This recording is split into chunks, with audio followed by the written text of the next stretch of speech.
Caramel. Caramel.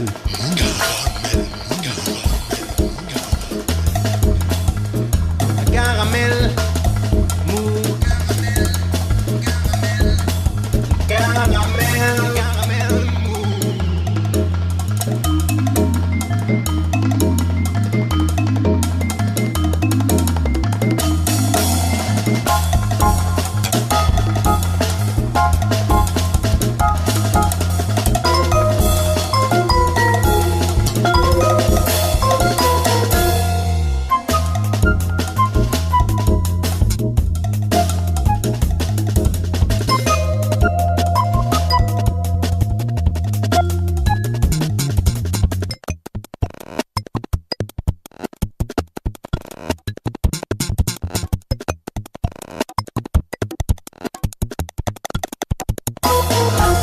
Dans les années 60, à l'époque de De Gaulle, il y avait un ministre de l'information, Alain Peyrefit, qu'il s'appelait ce ministre. Et ce ministre avait l'habitude de téléphoner aux rédactions de l'audiovisuel public français. Je vous rappelle qu'à cette époque-là, comme audiovisuel en France, il n'y avait que 2 chaînes de télévision, que la radio publique, toutes les radios que l'on pouvait écouter sur la bande FM à l'époque, Europe 1, RMC, RTL, étaient à l'extérieur de l'Hexagone et on les appelait donc des radios périphériques. Donc ce grand ministre, Alain Peyrefit, avait l'habitude de téléphoner donc aux rédactions de l'audiovisuel public français pour faire conseil et remontrance vis-à-vis des sujets passés ou à venir. On raconte même, mais c'est sans doute une légende urbaine, qu'il demandait à voir les conducteurs des journaux télévisés ou radiodiffusés avant tout passage à l'antenne. Autre époque, autre mœurs, me diriez-vous? Peut-être ou pas, parce que qu'est-ce qu'on a appris la semaine dernière? Eh bien que le ministre de la Justice, l'inénarrable François Bayrou, avait téléphoné aux rédactions de France Info et de France Inter pour se plaindre du traitement que la radio publique faisait du financement illégal de certains de ses permanents du MoDem, le parti dont François Bayrou, je vous le rappelle, est le patron. Ça se passait, ce financement illégal, apparemment entre 2008 et 2012. En clair, et comme avant lui le FN, le MoDem aurait mis en place un système de vrais faux attachés parlementaires européens auprès de députés européens comme François Bayrou, de Sarnez ou Goulard, tous les 3 ministres du premier gouvernement Macron, afin de pouvoir ensuite les utiliser pour les propres activités partisanes du MoDem à Paris. À cette époque, je vous la rappelle, le MoDem était en train de préparer la campagne présidentielle de 2012 de Bayrou et donc le MoDem avait besoin de monde à la maison. Soupçon que les radios du service public s'emploient à vérifier à grands coups d'enquête et dans les contrats et dans les emplois du temps des 10 assistants parlementaires européens. Et les preuves commencent à tomber. Évidemment, cette histoire tombe plutôt mal alors que François Bayrou s'apprête à défendre sa loi dite de la moralisation de la vie publique. Du coup, grosse colère du garde des Sceaux qui a pris donc son téléphone la semaine dernière et a poussé une grosse gueulante contre les journaux d'Inter et de France Info. Comme un simple citoyen et un auditeur fidèle, a-t-il expliqué ensuite. Ben voyons, Filion parlait il n'y a pas si longtemps d'exemplarité et payait Pénélope à ne rien faire avec de l'argent public. Bayrou parle de moralisation de la vie publique et salarie les permanents du MoDem avec de l'argent public du Parlement européen. La relève est arrivée, on n'a pas fini de rire ou de pleurer. Balle au centre. Salut les filles, c'est Joe Kangourou pour un nouvel épisode de Caramel Mou réalisé ce soir encore par Jérôme depuis le studio souterrain de Radio associative toulousaine qui depuis l'inondation de Radio Campus en février dernier accueille nos élucubrations hebdomadaires, qu'ils en soient ici une nouvelle fois remerciés. Et tiens, pour en revenir à Campus FM, à noter que la radio est en train d'aménager dans de nouveaux locaux prêtés pour 1 an par la mairie de Toulouse du côté du lycée Raymond Nave, route d'Albi. 1 an qui devrait nous permettre de finaliser un nouveau projet quelque part ailleurs dans Toulouse, mais ça, c'est une autre histoire. Allez, revenons au sommaire de ce caramel mou hebdomadaire. Dans un instant, Manu Muret nous conseillera une nouveauté et puis le reste de ce caramel mou sera largement musical et nous permettra de revenir sur une partie de l'histoire de ces 30 dernières années de la scène musicale toulousaine à l'occasion des 30 ans de l'école de musique musicale, 30 ans qui seront fêtés comme il se doit tout ce week-end, ce soir et demain soir du côté de Job.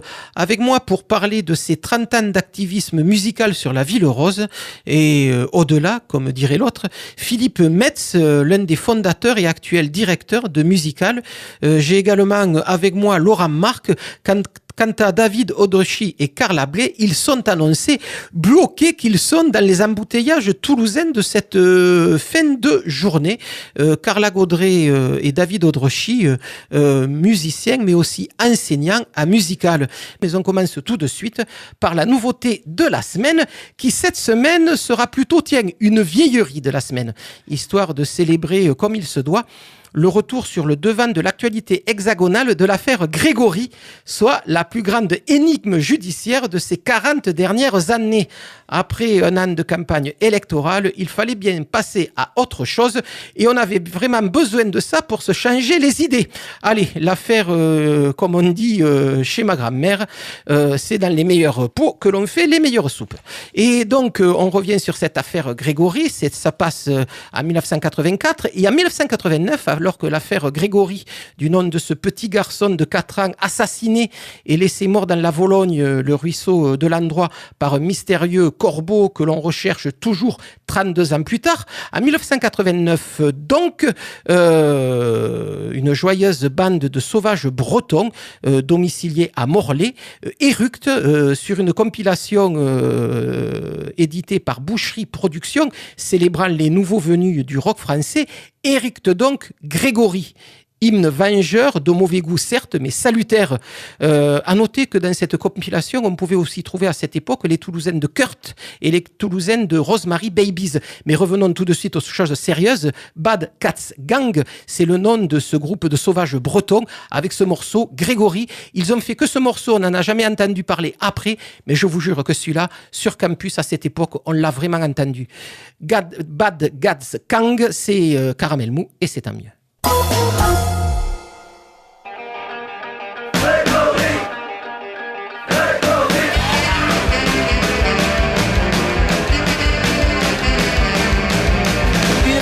Longue de pute se réveillait un matin et a mis dans son café les souffrances d'un moment. Une auréole sur la tête et les ailes dans le dos. Dans le ciel il fait la fête, loin de la télé des journaux. Grégory, oh Grégory, est-ce que l'eau n'est pas trop froide? Grégory, oh Grégory, est-ce que l'eau n'est pas trop froide?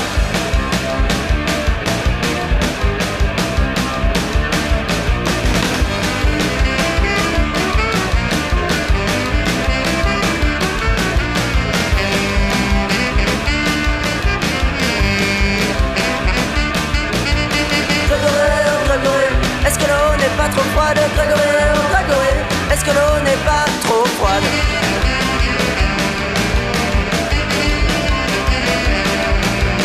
Enfant chéri des concierges et idole de commère, les rombières s'apitoient pour avoir plus de détails. Et si c'était pas son père, peut-être que ça serait sa mère. Les voisins ne disent rien, voulait-il prendre son bain? Grégory, oh Grégory, est-ce que l'eau n'est pas trop froide? Grégory, oh Grégory, est-ce que l'eau n'est pas trop?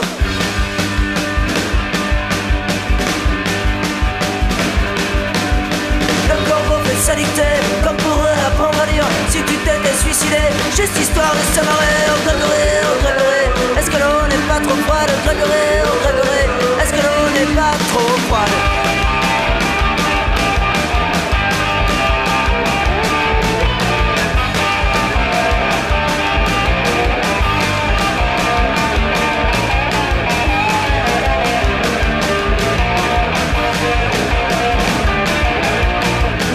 S'est fait des thunes quand toi tu buvais la tasse. Et la roche s'est fait plomber hors des périodes de chasse. Pom pom.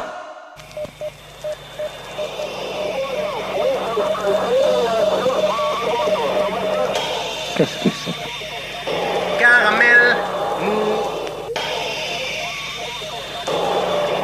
Et ça, qu'est-ce que c'est? Cette voix dont l'accent triomphant perce à travers le grésillement de la radio. C'est Joe Congo ou pardon?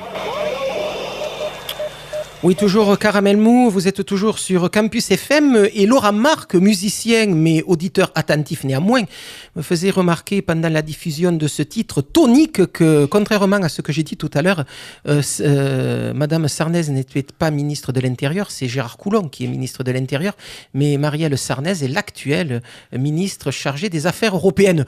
Pour vous dire que l'Europe, elle connaît quand même, hein. Elle connaît quand même méchamment bien. Allez, première rubrique de ce soir, Manu Muret. Bonsoir Manu, on vous retrouve après un mois de tournée effrénée puisque vous avez accompagné nos amis de No Noise No Education lors de leur tournée, grande tournée mondiale, un peu partout en France et un peu en Europe. Un peu en Allemagne, un peu en Suisse, ouais, c'était international, ouais. C'était vraiment très bien. Et l'album de No Noise No Reduction, au doux combat, me joindre, et t'en écoutes sur toutes les bandes boucheries, voilà. Enfin, sur les bandes camp, les Deezer, etc. N'hésitez pas, c'est vraiment de la balle. Et on a pu suivre les exploits de ce trio assez bouleversant, bouleversifiant même sur Facebook, puisque vous vous chargez de nous envoyer régulièrement des images de concerts. Et on a vu qu'effectivement, il y avait eu un joli accueil pour ce trio assez tonique. Joli accueil, des belles rencontres. On a vraiment alterné certains grands lieux du jazz français comme le CCAM de Vendeuvre ou comme le Périscope à Lyon, avec des petits lieux et des militants au jour le jour pour la musique, un peu comme on fait nous avec le Yuka à Toulouse. Je pense à Mora Mora, Orléans. Enfin, des gens qui gagnent rien, qui passent leur temps à organiser des concerts, à essayer de propager ces musiques différentes au plus grand nombre. Et c'est tant mieux, comme vous dites souvent. Voilà, et donc, première chronique, vous allez justement vous faire l'écho de musiques différentes tout de suite, puisque c'est votre rubrique. J'ai écouté un disque, il m'a plu, je vous le conseille. Voilà, carrément. En plus, je profite pour compenser l'absence de caution morale dans votre émission, puisque Jean-Pierre Lérac n'est pas des nôtres aujourd'hui. Voilà. Allons-y pour cette rubrique. Carrément, ouais, je voulais faire part d'un coup de cœur et je parle pas de Jean-Pierre pour rien parce que la première fois que je suis venu dans votre émission, Jean-Pierre a parlé de ce projet. Depuis, ce projet a donné naissance à un album et j'ai eu l'occasion de l'écouter, de le chroniquer pas plus tard qu'hier dans ma propre émission et je voulais vraiment partager l'amour que j'ai pour cet album avec vous. Cet album, c'est le dernier album du collectif Tricot, du Tricollectif. C'est donc l'orchestre, le grand orchestre du Tricot, s'appelle cette formation. Il y a 11 musiciens, parmi lesquels des noms qui reviennent récuremment dans votre émission, les frères Secaldi par exemple, le pianiste Roberto Negro. Et il me semble que c'était lors d'un concert au Festival du Mans que Jean-Pierre avait vu cet orchestre-là et que là, il avait été assez bouleversé. Ouais, il nous en avait dit le plus grand bien et effectivement, je partage complètement l'opinion de Jean-Pierre. Déjà parce que c'est un projet assez atypique puisqu'il s'agit d'un tribute à Lucienne Boyer. Voilà, pour le coup. Voilà. Lucienne Boyer, donc chanteuse réaliste des années 30 et 40. C'est ça, voilà, surnommée aussi la Dame en bleu, et qui est surtout connue pour le tube, si j'ose dire, Parlez-moi d'amour. Et qui est resté. Le reste de l'œuvre de Lucienne Boyer n'est pas parvenu jusqu'à nos oreilles et peut-être que ça va être compensé par ce disque-là. Ça fait 2 jours qu'il tourne chez moi et je peux vous dire que je peux vous citer pas mal de tubes de Lucienne Boyer maintenant, alors que je connaissais pas du tout avant. C'est vraiment très chouette le traitement que propose ce grand orchestre à l'œuvre de Lucienne Boyer parce que on est dans une espèce de détournement, rajeunissement de pont entre ce qu'on appelle le jazz moderne actuel et où on retrouve souvent les musiciens du Tricot. On est dans une sorte de musique entre musique contemporaine, jazz et rock avec pas mal d'influences et il respecte totalement aussi le côté chanson réaliste, notamment grâce à une chanteuse à la voix magnifique qui est aussi bien gouailleuse comme à l'époque, aussi bien capable de faire quelques folies comme peuvent nous faire les chanteuses de jazz actuelles et c'est pas les messieurs qui partagent le studio avec moi qui diront le contraire et c'est vraiment super réussi et en plus ça parle d'amour et qu'est-ce que ça fait du bien de parler d'amour par les temps qui courent. Parce que quand même, on en a entendu, on en a avalé des couleuvres, vous en citiez encore une tout à l'heure, mais il nous en reste pas mal à avaler. Alors du coup, une petite 50aine de minutes consacrées à l'amour et faisant renaître de ses cendres l'œuvre d'une chanteuse réaliste d'entre-deux-guerres, et ben c'est bon à prendre, et c'est même très très bon à prendre.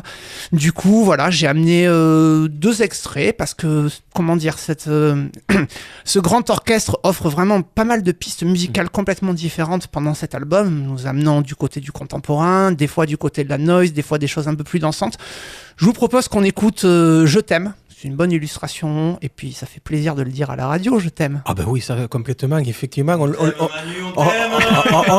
le dit pas assez souvent. Donc le tri collectif, le grand orchestre, sur un répertoire de Lucienne Boyer, arrangé par les frères Secaldi et le pianiste Roberto Negro. Dont l'album est sorti, on peut aller le trouver. Non, c'est une avant-première, cher ami, et même avec notre semaine de décalage, on sera encore en avant-première. Ça sort à la fin du mois, il va y avoir justement un grand concert organisé à Paris, organisé par le Tri Collectif avec d'autres formations du Tri Collectif, la danse de salon et le Boboon Fever pour finir.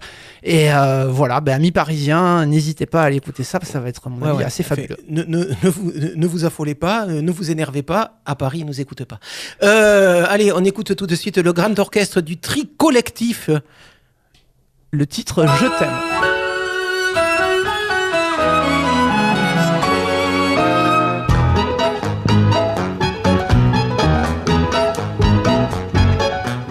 On a chanté des chansons d'amour. On a chanté tous les mots suprêmes.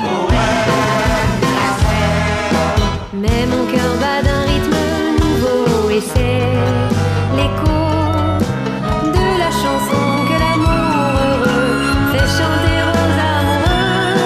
Je t'aime, mon chéri, mon amour, mon trésor, ma joie. Je t'aime, je veux vivre toujours, toujours auprès de toi. Je t'aime, comme on aime un amant qu'on aime éperdument. Bien plus que moi-même, mon amour, je t'aime, je t'aime.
Chanter le vieux château. Le vieux château.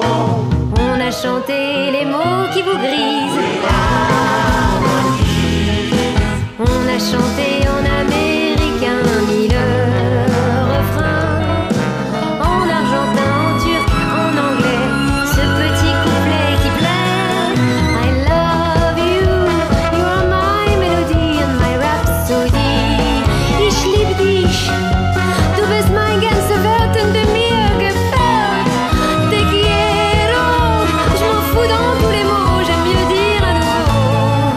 Bien plus que moi-même, mon amour, je t'aime,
Metz, bonsoir. Bonsoir.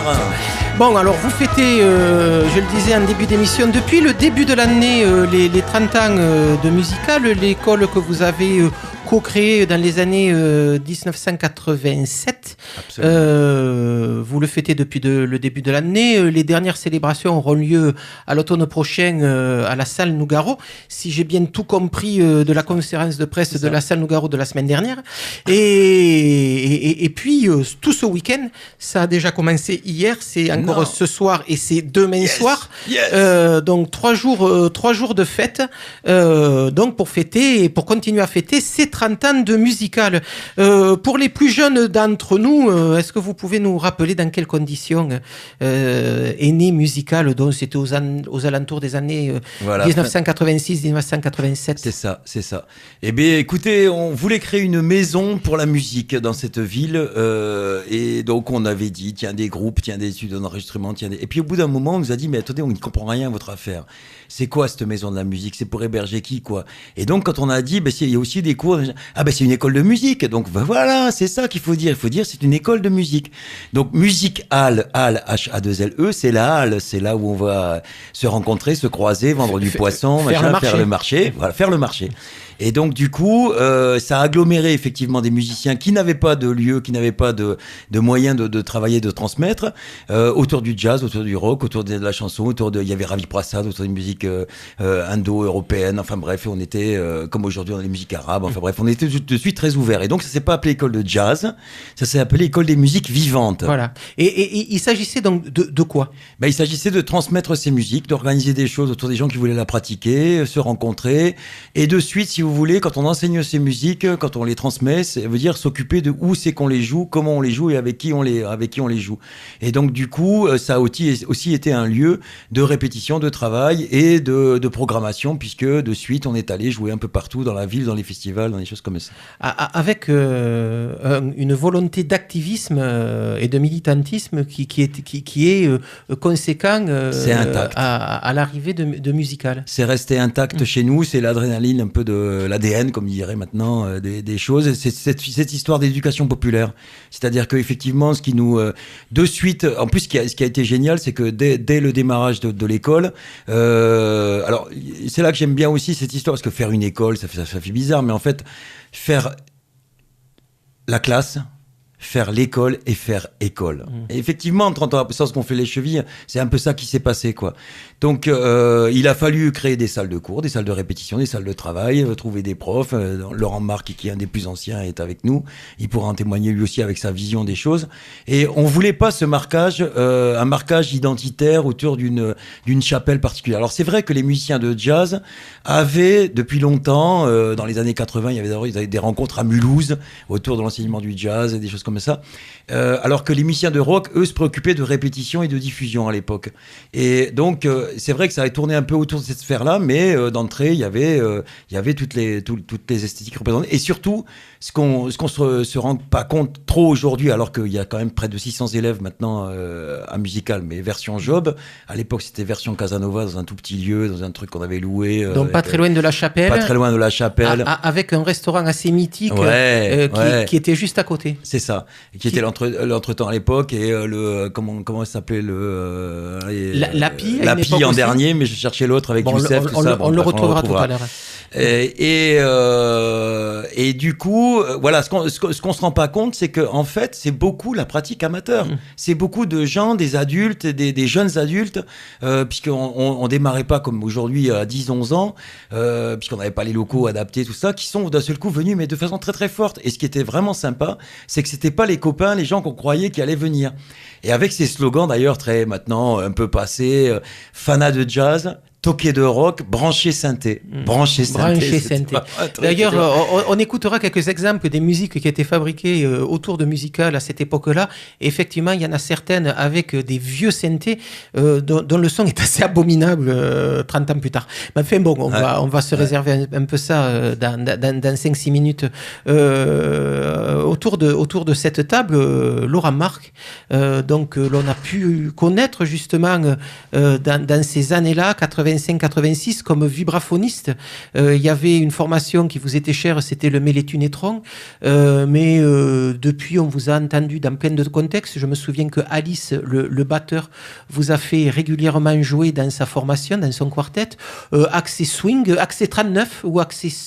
Swing 39. Voilà, Swing 39 a pu aussi vous faire jouer assez régulièrement. C'est vrai qu'il fut une époque où on croisait votre vibraphone dans plein de lieux assez sympathiques, du ragtime à la cave de Blanchet, en passant par la cave de Radio Campus, comme vous le rappeliez tout à l'heure.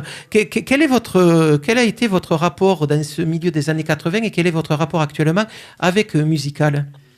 Et bien dans le micro, s'il vous plaît. Oui. Avec Musical, mon histoire est assez longue puisque j'appartiens au personnel de l'école depuis 1990 ou 89, je ne me rappelle plus exactement, donc ça fait quand même un paquet d'années.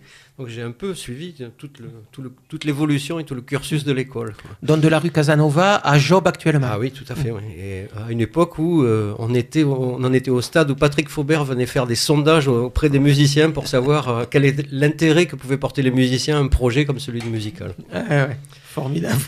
Ah, vous avez du marketing, t'as vu ? Ah ouais, assez formidable. Il y avait une école, il y avait une petite boutique de gestion avec laquelle vous êtes passé pour monter le projet. Travail différent. Voilà, qui faisait ce style de truc. Ouais. Si on voulait monter un projet à l'époque, il fallait faire une étude de marché. Et c'est vrai que l'étude de marché, c'était invariablement une interrogation des jeunes du secteur pour dire est-ce que vous voyez un avantage à ce qu'il y ait quelqu'un de plus qui vienne sur le secteur ? Et invariablement, ils disaient non, c'est déjà bouché, non. Mais je crois que c'est la réponse qui a été faite souvent à Patrick et à Philippe à l'époque. Et heureusement qu'ils n'ont pas écouté les réponses qui leur avaient été faites et qu'ils ont tenu bon sur ce projet. Ce qui est terrible, c'est qu'il y avait personne, il y a toujours personne. C'est-à-dire que si tu veux une école qui mélange autant d'esthétique, autant d'instruments, autant d'ateliers de pratiques collectives que la nôtre, même à alors il y a nos camarades du JAM, bien sûr, mais eux, ils ont moins l'aspect professionnel et on en parlera, j'imagine, tout à l'heure. Mais non, il n'y a pas. Alors il y a effectivement des lieux, des magasins de musique, des choses comme ça, enfin bref, ou des lieux associatifs qui mélangent un peu plusieurs choses, mais une école spécialisée autour de ces musiques et avec surtout des musiciens enseignants professionnels qu'on peut repérer dans des groupes, vous voyez, parce que toujours c'est du cours à la scène comme de l'entraînement au match. Voilà, et ça on va en parler pendant la petite demi-heure qui arrive, puisque pour éviter que Philippe Metz ne parle trop, parce que vous l'avez compris, c'est quelqu'un d'assez volubile, donc si on lui laisse le micro, il va nous le squatter pendant 3 quarts d'heure et on pourra pas en placer une. On va jouer à un petit jeu. Donc j'ai sélectionné quelques morceaux tirés de ces 30 ans d'histoire de Musical, mais aussi de scène toulousaine.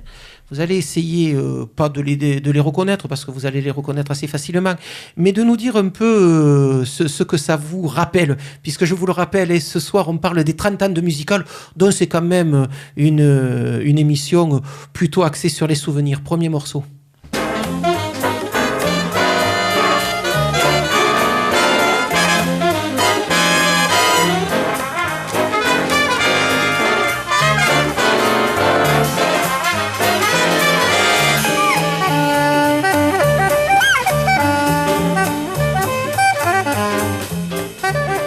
Voilà, Philippe Metz, ça vous rappelle quoi ça ? Écoute, c'est Steve Lacy qui est en train de jouer, c'est un morceau qui s'appelle Prospectus et c'est celui du Just Time Big Band. Voilà. 100 000 francs. On a remporté 100 000 francs à la Just Time Big Band, quand même, il faut simplement rappeler que le directeur musical de ce Big Band n'était autre que Richard Caléja. Richard Caléja, voilà. Bien sûr, ah oui. Alors, honneur à Richard Caléja. Donc 100 000 francs, racontez-nous cette histoire. Eh bien, écoute, un jour, je vois une annonce dans Jazzot, le prix Canterbro, Battle of the Bands. Et ça, il y avait 3 ans que Musical existait. Voilà, c'est ça. Et moi, j'étais trombone d'ailleurs aussi à l'époque, pour l'anecdote. Bref, on a fait un stage avec Richard sur le big band, quoi, tu vois. Et je dis allez, on va aller jouer au bijou, on se démerde, tout ça.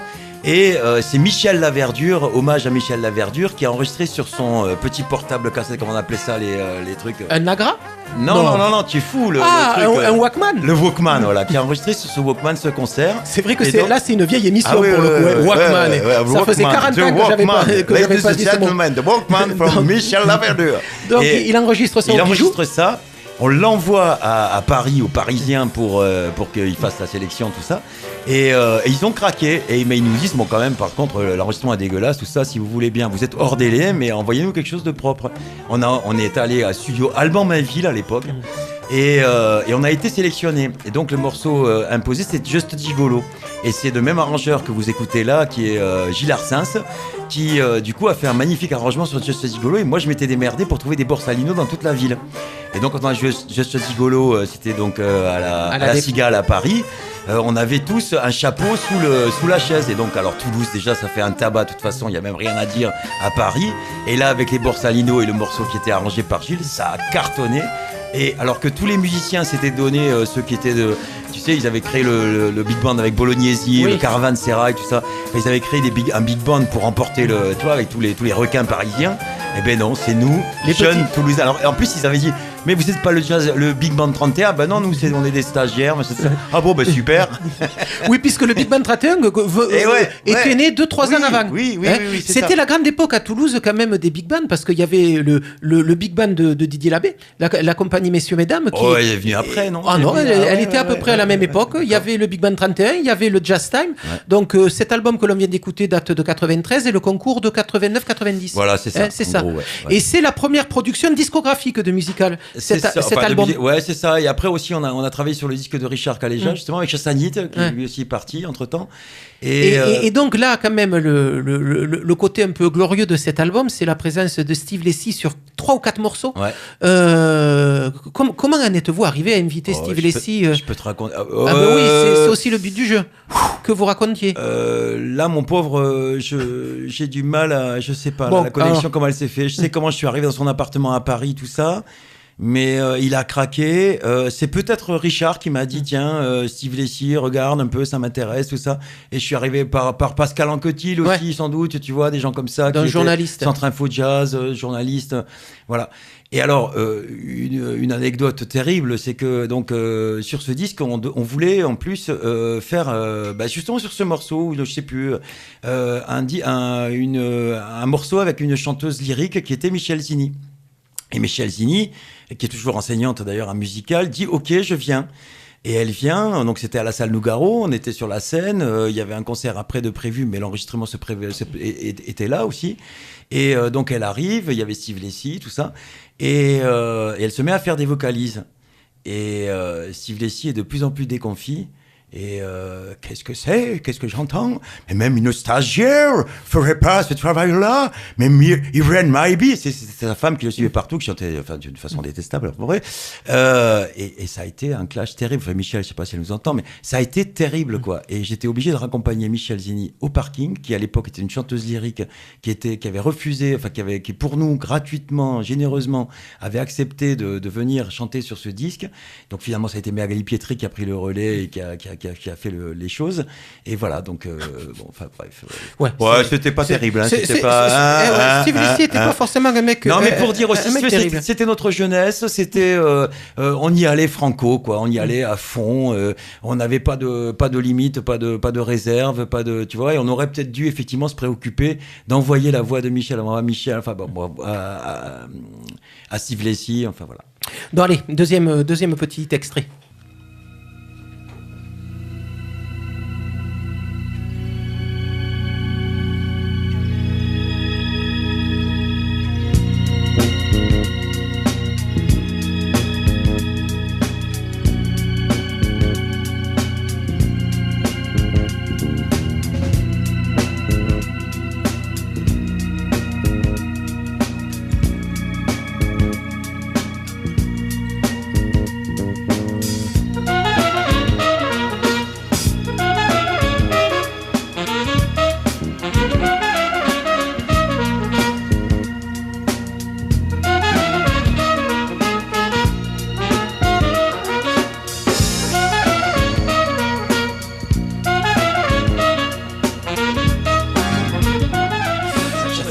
Donc, et bien là, pour le coup, Philippe Metz-Sèche, c'était Kitty Clack. Kitty Clack. Voilà, Kitty Clack en juin 90 pour une fête de musicale. Fête de musicale qui à l'époque, à la Maurine. Voilà, qui à l'époque se passait donc à Bordeaux-Rouge, autour du Petit Lac. Il y avait une splendide vieille ferme à cet endroit-là. Et chaque année, qui est toujours maintenant c'est le jardin Bordeaux-Rouge. C'est le jardin Bordeaux-Rouge avec les jardins du muséum. Et donc les fêtes de musicale se passaient. Mais par contre, c'était bien Jean-Loup Cartier au clavier. Oui. Là, je me suis pas trompé. Je crois. Je crois pas, mais on va vérifier. C'était pas. Laurent a l'air de me dire. Je crois que c'était le Preux. Non. Jean-Loup Cartier. Bon, très bien. C'était le groupe original, en tout cas, de Kitty Clack. Ouais. Ce morceau, histoire de rappeler que Kitty Clack, c'était un groupe de fusion, comme on en faisait à l'époque. Là, le son a quand même... André Sutre. André Sutre. Il y avait Aldo Guinard au cuivre. Ouais. Avec un... c'était un groupe entre Dédé et c'est vrai que qui a monté d'ailleurs une école de musique aussi. Le son a un peu vieilli, mais l'ensemble des profs étaient sur l'ensemble des musiciens étaient profs en musical. Ouais. Et c'est vrai que c'est aussi un morceau histoire de rappeler que quand même Musical a réussi à fixer un certain nombre de musiciens à Toulouse en leur donnant l'opportunité de pouvoir vivre tout bêtement, quoi, parce que la diffusion, c'est ce que rappelait Laurent tout à l'heure, la diffusion musicale à Toulouse étant ce qu'elle était et ce qu'elle reste actuellement, la plupart des musiciens partaient à Paris. Avec l'arrivée de Musical, ça a sans doute permis à certains musiciens d'avoir le choix entre rester de ce côté-ci de la Garonne ou partir s'exiler à Paris. Laurent. Oui, mais pas seulement de faire ce choix-là, c'est aussi le souci de la transmission, de transmettre le savoir qu'on avait acquis de manière un peu hétéroclite, mais par contre de transmettre de manière un peu plus structurée. C'est l'opportunité que nous a donné Musical. Voilà, donc ça c'est pour Kitty Clack, troisième morceau.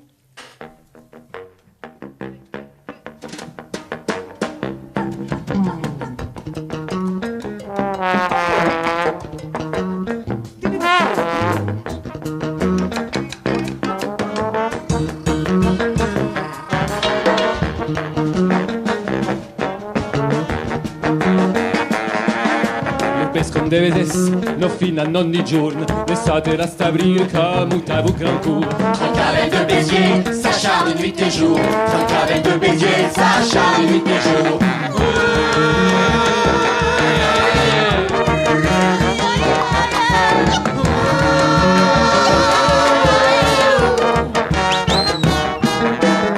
Con l'uomo duro, una cavalier meglio, des plus pros des mulats, plus cortini genzo. Que ne vaya aussi là, que soit la lune fière et plus sonore que nous.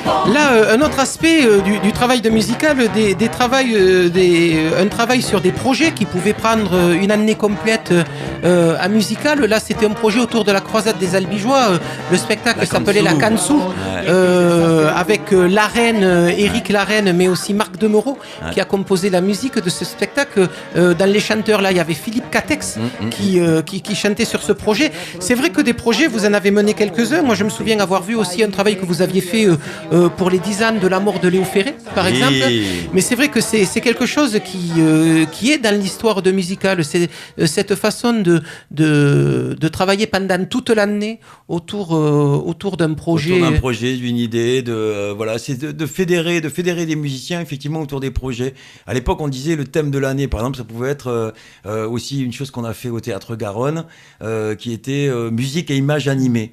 Et donc, on a détourné des journaux télé sur lesquels on faisait des musiques, des dessins animés. Richard Caléja avait fait une musique sur le film Les Jours de fête de Tati, etc., quoi. Donc, chacun avait un peu des choses. Et puis, c'était aussi de donner à tous ces musiciens et à leurs élèves et à leurs ateliers des prétextes pour fabriquer des choses. Et c'était aussi pour sortir des standards, pour sortir des choses, vous voyez, de pas faire toujours une copie ou un revival de un tel. Et c'est vrai que ça a été assez stimulant parce que aussi on a autour de nous une équipe de musiciens qui qui étaient stimulés par ça, et des personnages comme Éric Larreine, qui évidemment, sur ce genre d'idées, étaient capables de faire... Alors, ça a été, Laurent, ça a été avec du débat, hein, ça a été avec aussi des prises de tête et de bec, mais normal, quoi. Je veux dire, de toute façon, à l'image de son directeur, peut-être, c'est une maison où ça cause, où ça délibère, où ça chahute, où ça... Hein, Laurent, c'est un peu ça, non? Oui, tout à fait. Je ne pourrais pas dire le contraire. Nouveau extrait donc tiré des archives de Musical qu'on a compilé au fur et à mesure de ces 30 ans d'activisme musical.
Voilà, donc là, il s'agit de Philippe Renaud au trombone, évidemment qui sont passés par des filtres de pédales multiples, et puis la voix assez extatique de Ravi Prasad, musicien indien, arrivé à Toulouse, on ne sait pas trop comment.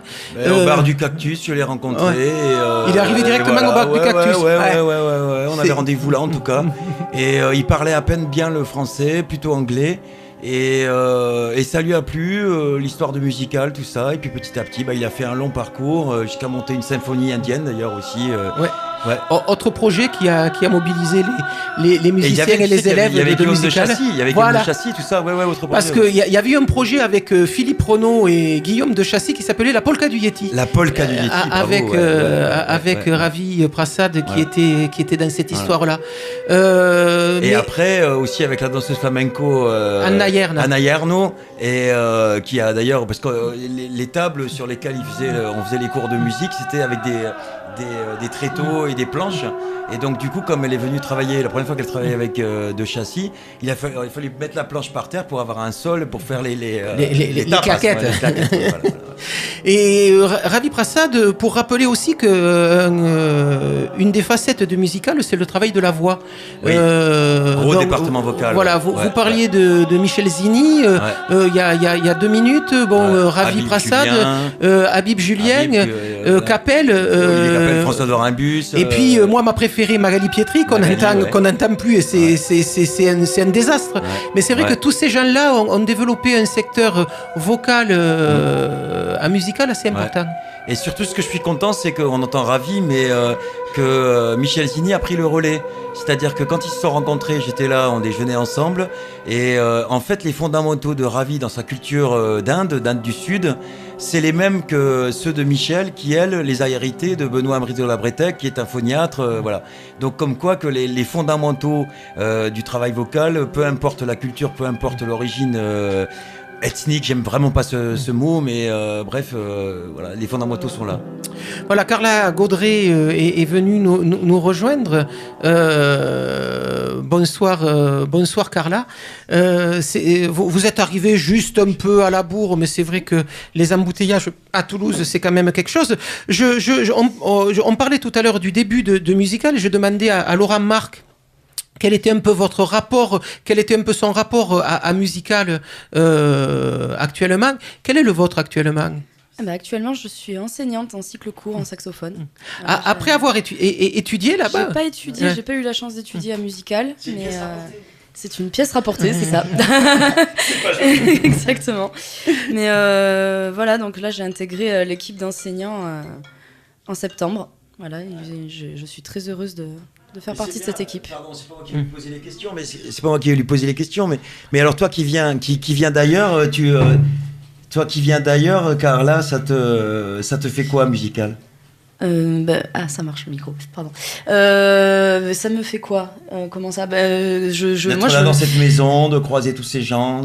Moi, je trouve ça super, en fait. Je trouve que c'est un gros vivier de musiciens, de amateurs, professionnels. Tout le monde se mélange, tout le monde est ensemble, peut apprendre ensemble. Et je trouve ça vraiment génial. J'ai eu aussi la chance de pouvoir enseigner dans d'autres écoles. Et c'est quand même une super expérience d'être à Musical. Et puis quand même, tu es avec Pierre Théris, tu es avec des gens qui sont passés chez nous aussi. Ça y est, Philippe commence à prendre le micro, on va plus pouvoir suivre l'émission. Ce type est ahurissant. Chaque fois, il nous fait le coup. David Odrechy est arrivé ici aussi. Ça veut dire que les embouteillages à Toulouse sont sans doute en train de se calmer. On va repartir un peu sur le début de l'émission. On essayait de faire un peu le tour de la table pour que vous puissiez raconter quels étaient vos rapports avec Musical, dans cette institution toulousaine qui en est à ses 30 ans d'existence. La même question pour vous. Quel est votre rapport actuel et comment en êtes-vous arrivé à arriver justement à Musical? Moi, en arrivant à Toulouse, j'ai très vite rencontré David Potrick qui m'a demandé, et Philippe du coup, m'ont demandé si je pouvais commencer à enseigner. Et j'ai découvert l'école par ce biais-là. Et comme je crois l'a dit Carla, c'est une espèce de vivier de autant de musiciens en devenir, étudiants, et aussi par les profs qu'il y a. Tout le monde a sa formation, c'est hyper vivant, et c'est une des particularités de Musical, je pense, que les profs soient d'abord artistes avant d'être enseignants. Là, vous parliez de musiciens en devenir. On va en écouter justement des musiciens en devenir. On va écouter le Grand Oz. On est en août. On est en août 2004. Écoutez pendant une petite trentaine de secondes la musique qui se fabriquait à ce moment-là. On parlera justement de la technique de fabrication pour le Grand Oz. Mais après, je vous donnerai la liste des musiciens et des élèves qui étaient dans la salle ce jour-là. Et vous allez voir, ça fait un peu rêver.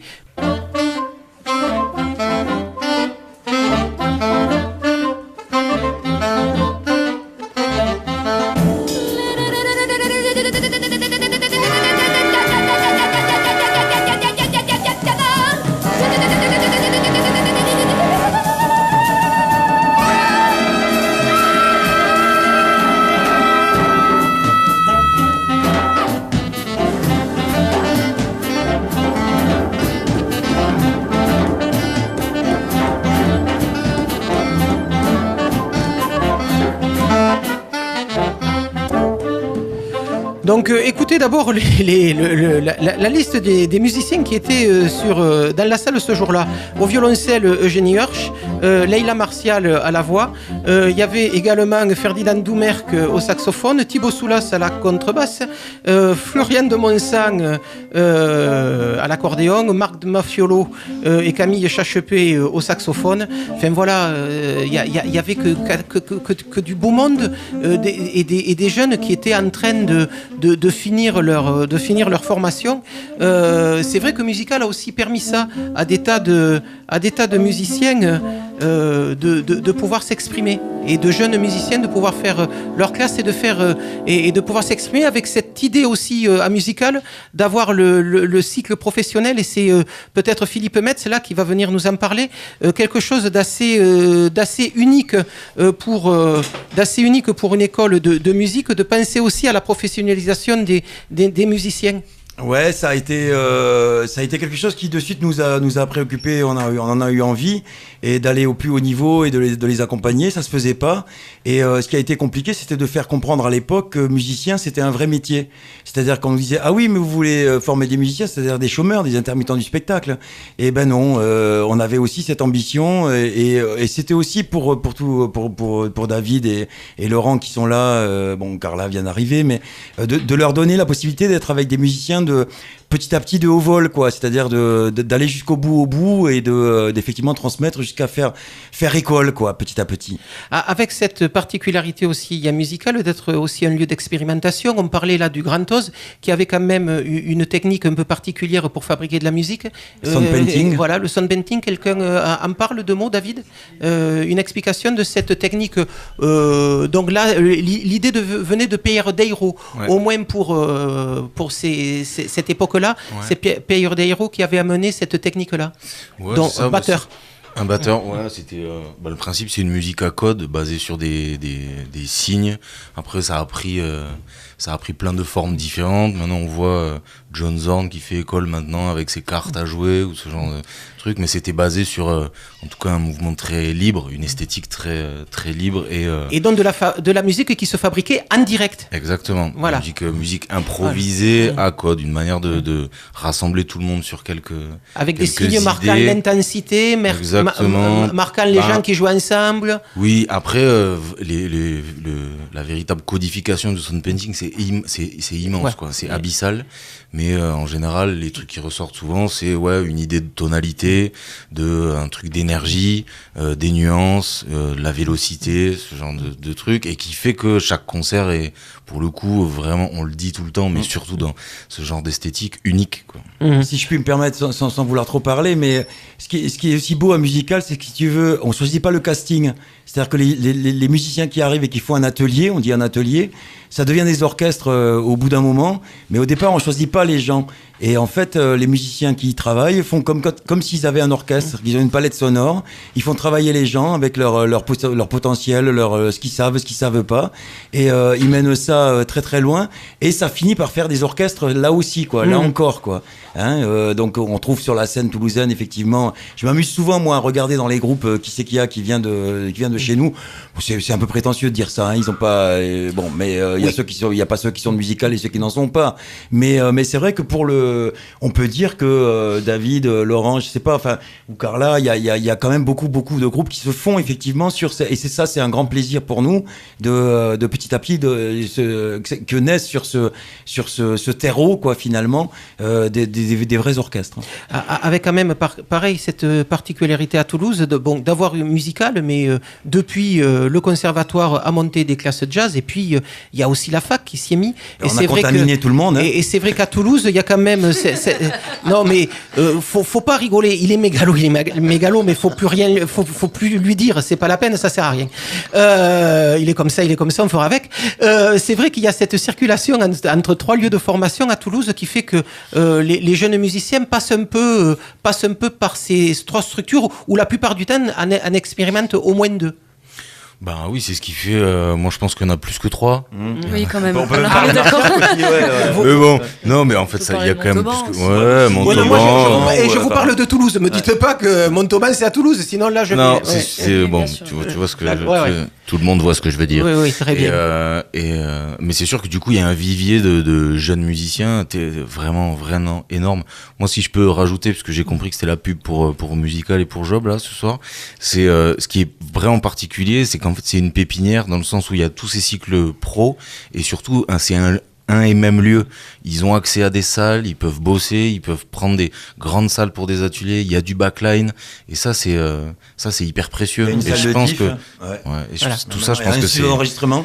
C'est hyper précieux pour une école, c'est pour ça que c'est précieux. Donc là, on va écouter une archive, pour le coup, enregistrée en 1989, je crois. Caramel Mou venait de commencer son existence, et un soir, il y a un musicien qu'on avait invité, l'émission passait le samedi soir à cette époque. On a invité un musicien, il a monté son instrument dans le studio, c'était dans la cave, et on a écouté ça.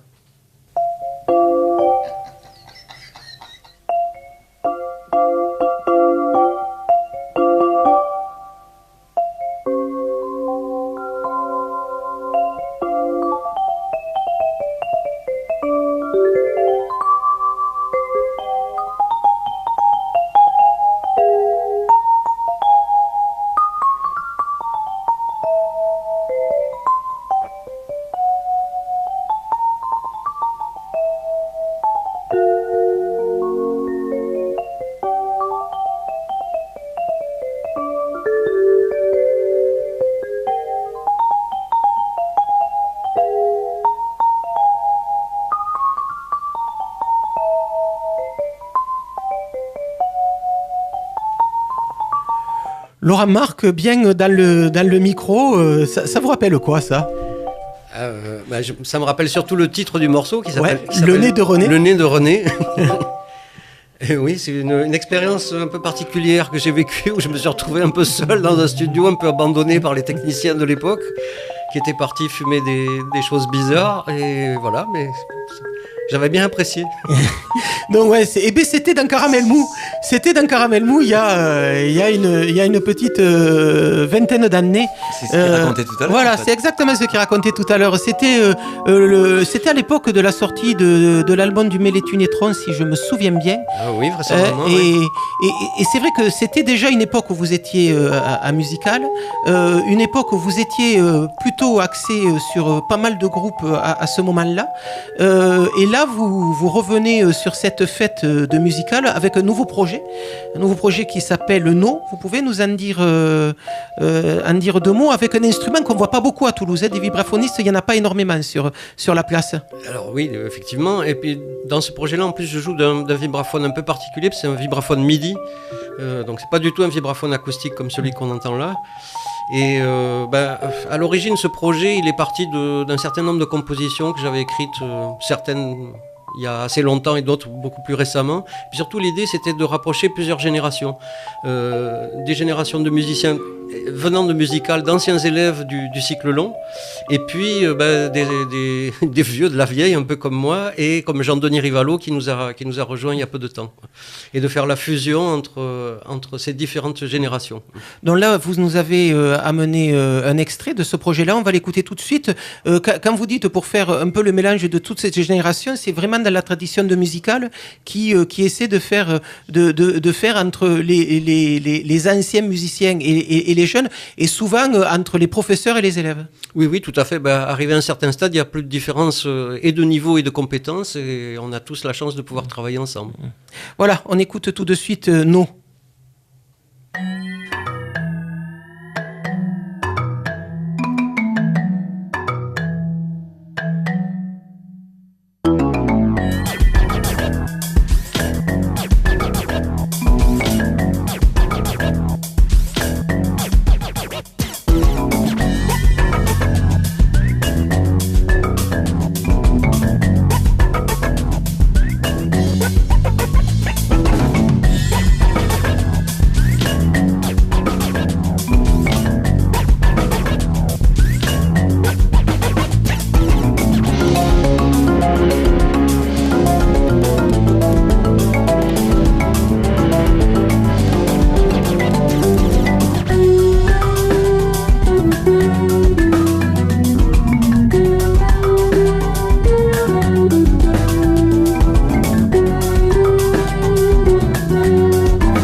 Donc ça c'est nous, un nouveau projet monté autour des musiciennes de Musical. Nous qu'on pourra écouter donc lors de ce week-end consacré aux 30 ans de Musical. Ça se passera demain 24 juin à Job. Donc un des premiers concerts de nous. Pour nous c'est notre tout premier concert. Ouais. Et par contre pour l'occasion on aura plein d'invités, donc Carla Gaudret qui nous fait l'amitié de venir jouer avec nous. Du saxophone, saxophone soprano en l'occurrence. Il y aura aussi Michel Gini dont Philippe parlait tout à l'heure. Il y aura Ali Alaoui qui vient. David Dutèche, j'imagine que j'en oublie d'autres, mais Et non, malheureusement, il viendra pas. Arthur. Merci. Et Arthur, il fait partie du groupe. Voilà. Prochain morceau, on écoute ça tout de suite. Et ça, c'est un morceau pour David Audrechy.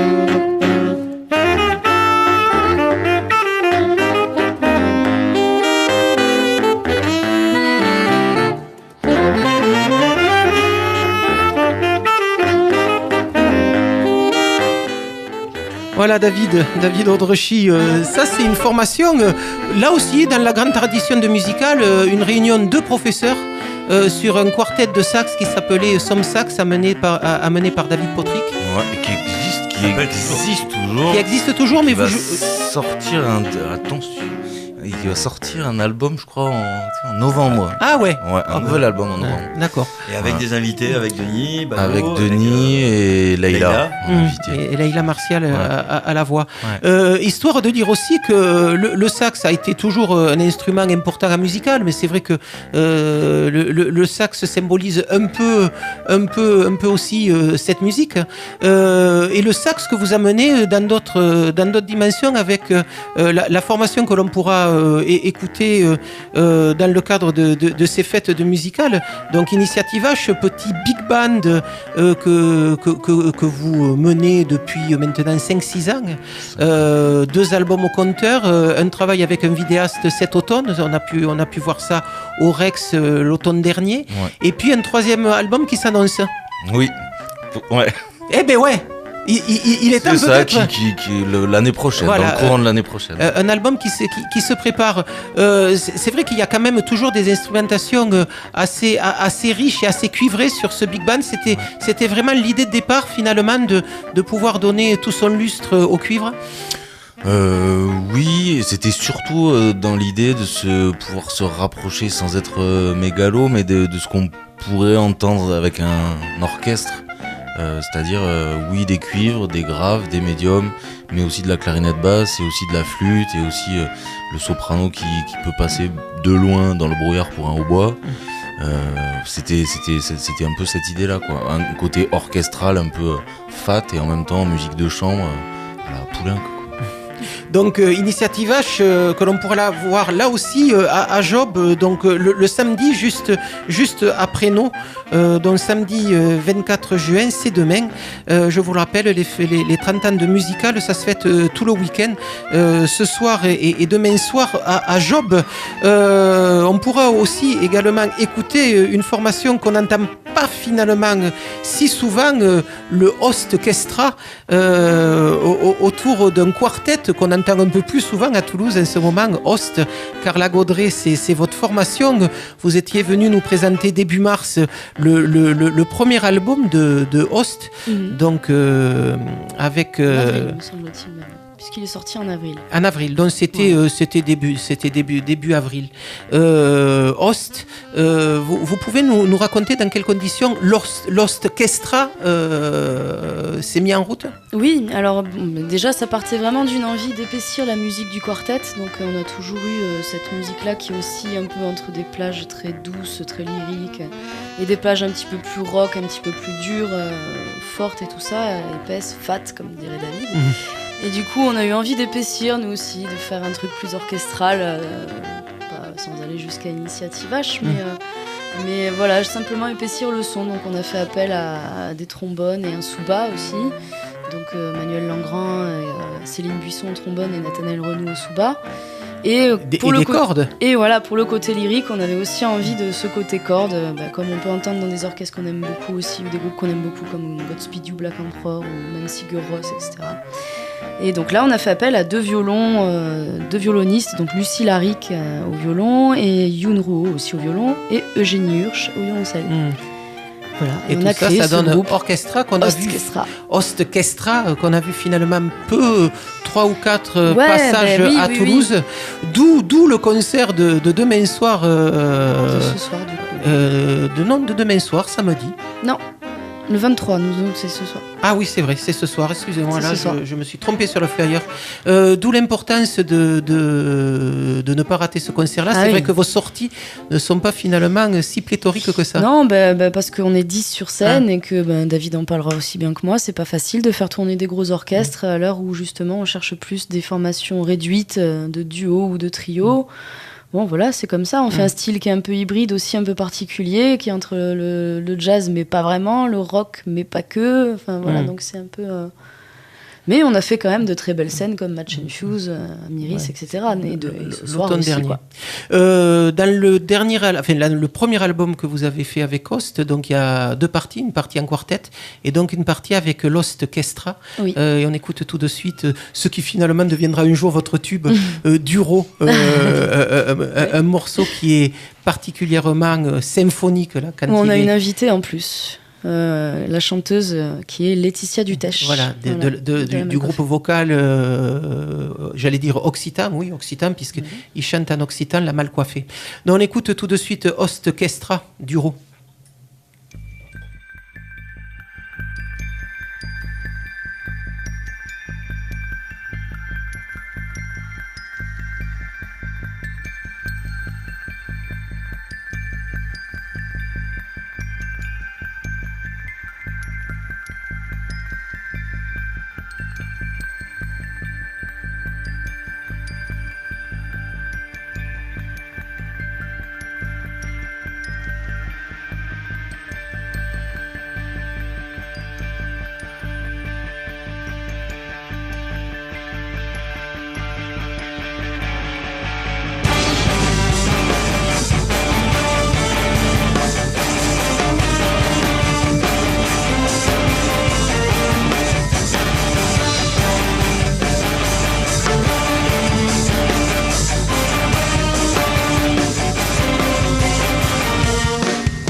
Voilà, donc Ostkestra, Duro, Ostkestra que vous pouvez écouter ce soir, donc juste après l'émission.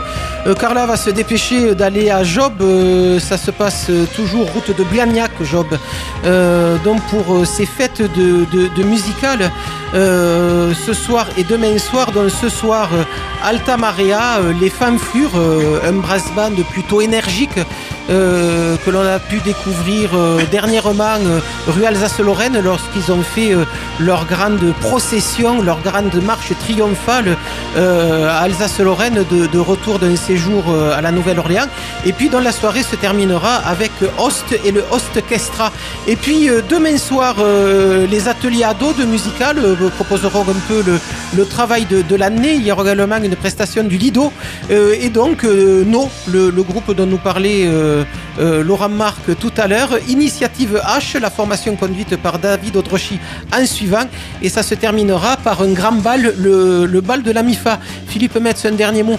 La MIFA, c'est la famille en verlan. Oh, ben vous êtes fort. Et voilà. Vous êtes très fort. Voilà, donc cette grande famille se retrouve sur scène pour faire un bal final total, absolu, définitif. Donc sur la petite place qui est devant Job. Et c'est ça. Ça va être bien. Il fera beau, ça sera formidable. Absolument. Voilà. Tout à l'heure, mon ami kangourou. Quelques petits sauts de kangourou. Voilà. Et puis on y est. Simplement rappeler aussi que ces célébrations des 30 ans de musical se termineront à l'automne prochain, au mois de novembre, à la salle Aguaro, où là aussi il y a un gros événement qui se prépare. Ouais, un gros événement qui se prépare avec donc là un grand orchestre sur scène à horizon variable où les musiciens s'interchangeront, mais où il y aura plusieurs arrangeurs qui, depuis David Odrechi, David H, qu'on vient de voir tout à l'heure, mais aussi d'autres génieux, proposeront des arrangements originaux, inédits, avec des anciens, là aussi, étudiants, professeurs de musical. Et pour l'instant, voilà, on n'a pas de son à vous livrer, on n'a pas de choses définitives, c'est toujours un work in progress musical. Mais d'ici novembre, on en aura. En tout cas, bon anniversaire et que les 30 prochaines années vous soient douces. Merci. Et fécondes. Et merci d'être venu dans ce studio. Merci à toi. Pour les uns, cela a été facile. Pour les autres, ça a été une véritable on a eu tout galère. le monde, finalement, t'as vu. Merci beaucoup, Carla, d'avoir... C'est toujours un plaisir de venir chez vous, même en galérant. Alors, d'avoir affronté tout ça. Voilà, donc ce soir, vous l'avez compris, il y a concert à Job, mais il n'y a pas qu'à Job qu'il y a de la musique ce soir. C'est la chronique qui hérisse le poil un peu de tous les invités lorsqu'ils viennent à Caramel Mou. Par exemple, ce soir, il y a le Super Omar, c'est de la du psyché-pop au taquin à partir de 21h. Bon, du côté de l'impro, c'est terminé pour l'année. Retour des concerts en septembre prochain. Il y a le Festival de Voix à Moissac pendant tout le week-end. Ce soir et demain soir, si vous aimez les one-man shows, eh bien, il y a l'envol du pingouin. Ça, faut surtout pas rater. C'est un spectacle plutôt mythique du one-man show avec Jean-Jacques Vanier à la Cave Poésie. C'est lunaire, ce type-là est lunaire. C'est encore demain soir à la Cave Po. Si vous avez l'occasion d'y aller, n'hésitez pas.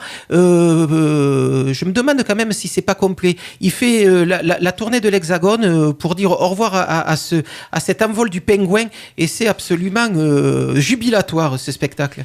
Demain soir, il y a Festa d'Occitania avec Moussut et Loreven. Il y a Ali Dessens et Saint-Salvador qui seront là et ça se passe au Jardin des Plantes à partir de 16h.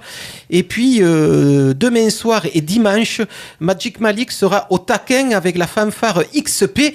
Donc demain soir c'est à 20h30 et dimanche c'est à partir de 17h. Et comme d'habitude, Manu Muret nous a trouvé une petite perle, une petite pépite dans ce week-end plutôt peu fourni. C'est vrai que c'est la fin de la saison et les propositions sont... C'est l'envol du pingouin qui vous fait rire ? Non, pas particulièrement. C'est la joie de participer à cette émission. Ouais. Sincèrement, c'est pas la première à laquelle vous m'invitez, mais c'est loin d'être la moins intéressante. Ce soir, il s'est dit beaucoup de belles choses. C'est Jérôme, votre cher technicien, qui me faisait remarquer tout à l'heure que on était en présence d'une émission ultra intéressante. Effectivement, les débats ont été très intéressants ce soir. Donc merci, je suis très content d'être là. J'en ris d'aise. Si vous continuez à me faire de la lèche comme ça, vous reviendrez la semaine prochaine. Oh là, magnifique. Non, alors, le concert.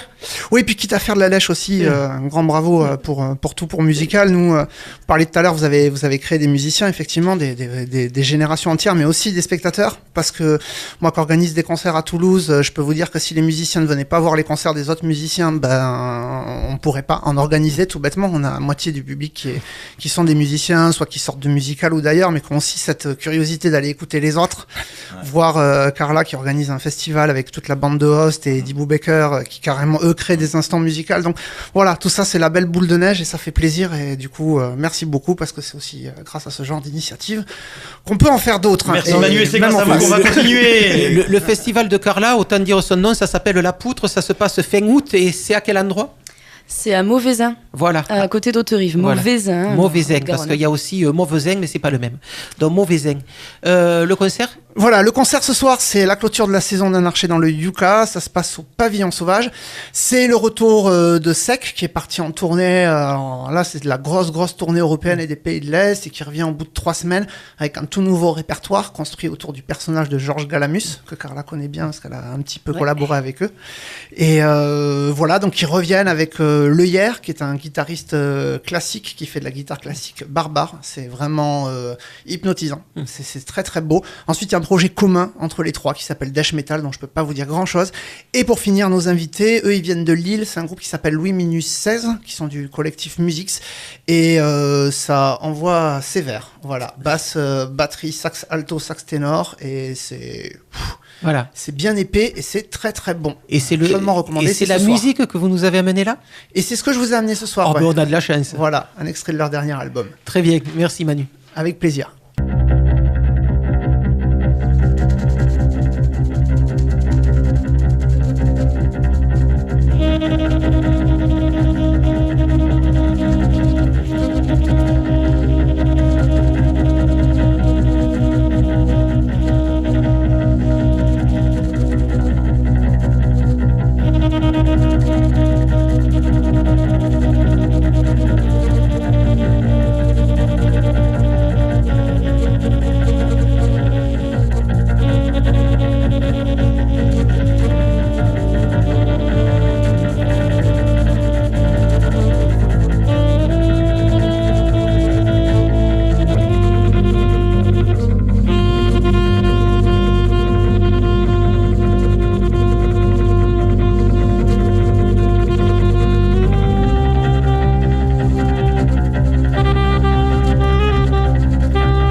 Voilà. Comme d'habitude, depuis que Campus ne fait plus de direct et qu'une partie des émissions n'existe plus pour cause de studios inondés, eh bien Caramel Mou a encore pété le score et dépassé les limites. Une émission qui dure encore 1h15, 1h20. Nous, on se retrouve la semaine prochaine. Même heure, même adresse. Philippe Metz, un dernier mot. Il vous faut toujours avoir le dernier mot. Un grand merci à toi, Gilles. Comment on ferait à Toulouse sans toi? Ouais, c'est ça, ouais. Allez, c'est bon. Caramel Mou, terminé pour aujourd'hui. Salut, à la semaine prochaine.